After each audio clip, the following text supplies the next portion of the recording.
sides of the Atlantic and the Pacific Oceans. First, because the overall costs are much greater than they need to be, essentially because of the exclusion of most countries from in the world. Of those 197 countries, about 30 countries are included, so-called Annex 1, essentially the OECD countries plus a few others, mainly the industrialized world. And as a result of leaving so many countries where there are low-cost emissions reductions opportunities out of the agreement, it means that the costs for what would be achieved are about 4 times greater than what they need to be, or what would be the cost-effective level. Second, the second problem links with that the other scientific phenomenon aspect of climate change that's important economically, and that is that, as you well know, it is not the flow that matters, it is the stock. It is not the emissions that cause damages per se, it is the accumulated concentration of greenhouse gases in the atmosphere. And these greenhouse gases have long lag times before precipitating or decaying from the atmosphere, largely into the oceans, and on the order of decades to centuries. And therefore, the focus is on the stock. And that means that it's a long-term problem.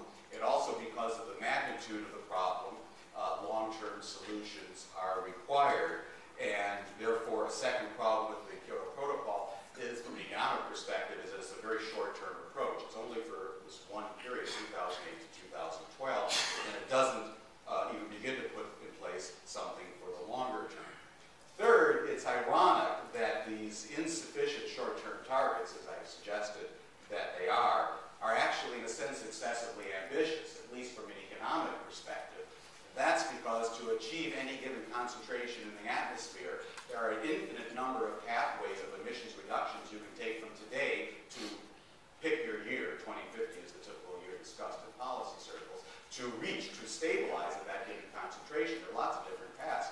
One path is to do everything we can now and then go flat. Another is to gradually build up. There are a lot of different paths. The cost-effective path to achieving that is actually one that looks like going up a ski slope, in which you start more gradually. What's the reason for that?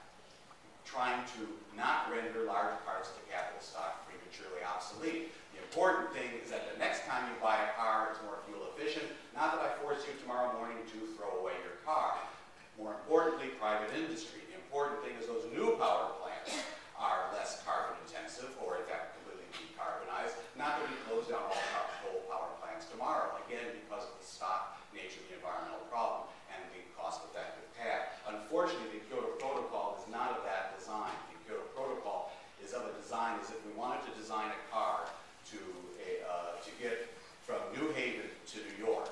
We want to make it gets us there relatively quickly and safely, and we focus completely on how far we go in the first half kilometer. But we're going to design a drag racer, and a dragster is not going to get you to New York. And that's the problem here, is of it not being a sustainable path.